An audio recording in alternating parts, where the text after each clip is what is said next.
Umpisa na natin magbuo mga master. Ganito lang ang tamang pag-build nito. Okay, para makabuo ng 6 volts 6 kailangan natin ng 2 pirasong battery na isi-series natin. Ayan. Mayroon po yan 6,000 mAh ang bawat isang battery na 32,700. So 3.2 volts.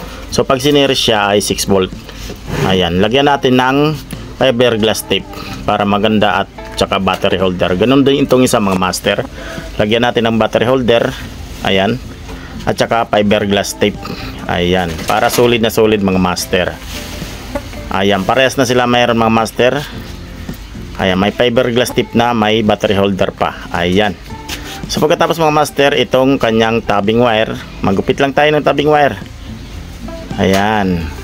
So ang sukat ng ating tabbing wire ay 34.5 mm. Ayan, napakakapal na yan mga master. At lagyan natin ng washer para hindi gumalaw yung tabbing wire. At syempre lagyan na natin ng nut at tsaka tornilyo. Ayan.